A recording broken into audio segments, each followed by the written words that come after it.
Middlesbrough is set to start a sequence of games that could see them playing 5 times in a fortnight, depending on the outcome of their FA Cup replay against West Ham next week. But first things first, it's Wigan at the Riverside next, and yet again another match that we've all described as a must-win fixture.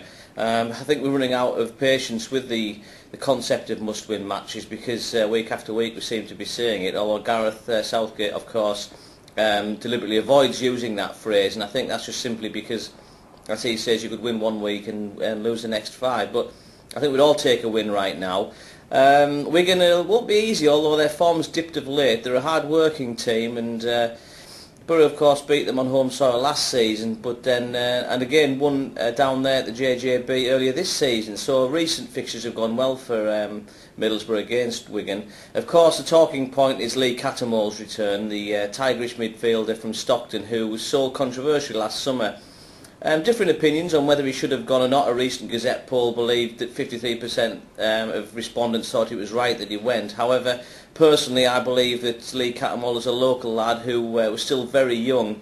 Perhaps was let go too soon. I certainly haven't seen anything in the centre of midfield that suggests that he's been replaced by a better player yet this season. It's one of Middlesbrough's weakest areas, his central midfield, and I think Lee Cattermole would have played regularly had he still been at the club, especially as it's taken a couple of the new boys, including Digard, some time to settle, although he's looked a more effective player of late.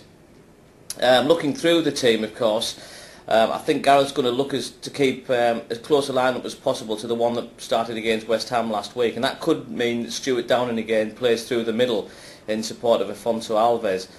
He certainly impressed in that position last week and got his first goal of the season, and what I think is the first headed goal he's ever scored in his career as a professional footballer. So there was a lot of positives to take from the West Ham game, but of course again Boro lost a soft goal, and that is frustrating because we keep seeming to say that every week. It was a late goal as well, another frailty that Boro have shown this season. So crucially, it really needs to be a clean sheet tomorrow. Zaki will be up front. He hasn't scored regularly since his early season burst, but of course our own striker Afonso Alves has been equally quiet in front of goal after that little burst he had at the start of January, scoring in the cups on a frequent basis. So plenty to prove for Boro tomorrow. I think the attendance should be fairly good. I think ticket sales have been brisk, fans taking advantage of an offer that the club have been showing, and it's crucial that the fans stay behind the team tomorrow, and likewise the team give them something to shout about. We need the points desperately. We haven't won since the Aston Villa game back in the autumn, and that's a huge span of time in the Premier League, and it's seeing the club second bottom of the table as we approach what's becoming the business end of the season now. And the Cup's a nice distraction, but that's exactly what it is, a distraction, and really Boro need to concentrate on taking points from Wigan tomorrow before they can even start to think about the West Ham replay next week. Throughout the team there won't be too many changes, as I've said. Hoyt will probably keep his place at right back. I'm sure Jones will stay in goal. The game's come too soon for people like Chris Riggott, Ali Adier and Andrew Taylor, who are all still injured.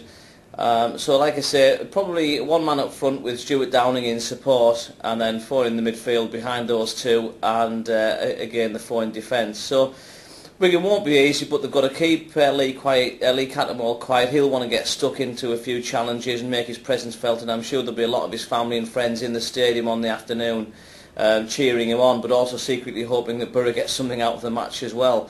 So a huge 6-pointer. Wigan have climbed the table but aren't out of it by any stretch. They think they're talking about Europe, but there's a long way to go in this season yet, and if Boro can get a result tomorrow, that'll further dampen their confidence. So it's all to play for tomorrow at the Riverside, and let's hope that Boro can finally break that win hoodoo.